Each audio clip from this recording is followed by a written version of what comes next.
11 নং বলচ্চর ইউনিয়ন দশানী বাজার থেকে খালেক বাজার যাওয়ার পথে এই রাস্তাটা ভেঙে গেছে প্রায় 5 থেকে 6 দিন হয়ে গেল।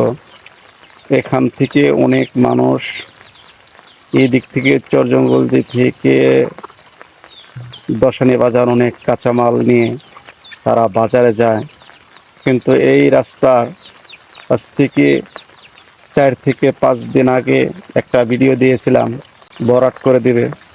আসলে এই দেশের কোনো বাপ মা নাই।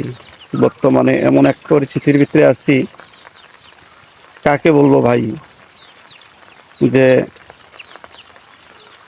এরকম একটা জনবহুল রাস্তা, এই রাস্তার মাটি আসতেও যদি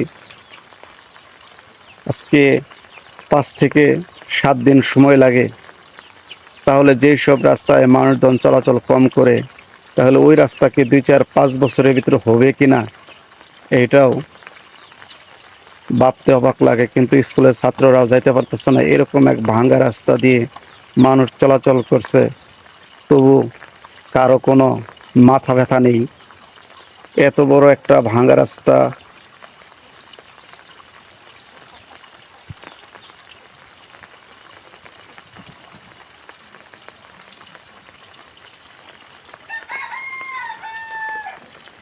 যে যেখান থেকে এই ভিডিওটা দেখছেন অবশ্যই একটু শেয়ার করে দিবেন, যেন উপর মহল পর্যন্ত এই ভিডিওটা পৌঁছে।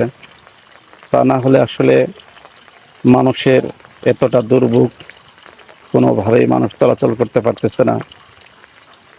কাঁচামাল নিয়ে বাজারে আসা কোনোভাবেই সম্ভব হচ্ছে না, যেহেতু আমাদের কৃষি এলাকা। এই এলাকায় মানুষ কৃষিকাজের উপরে নির্ভরশীল। অনেকে অনেক মালামাল নিয়ে চরজঙ্গল থেকে দশনী বাজার নিয়ে আসতে হয়, কিন্তু রাস্তা ভাঙা থাকার কারণে মানুষ মাথায় করে সবজি নিয়ে বাজারে আসতেছে, তবুও কারো কোনো মাথা ব্যথা নেই। ভারী বৃষ্টির কারণে রাস্তাটা ভেঙে একেবারেই শেষ হয়ে গেছে।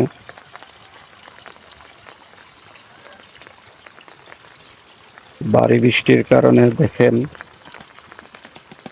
আমাদের এলাকার এই অবস্থা।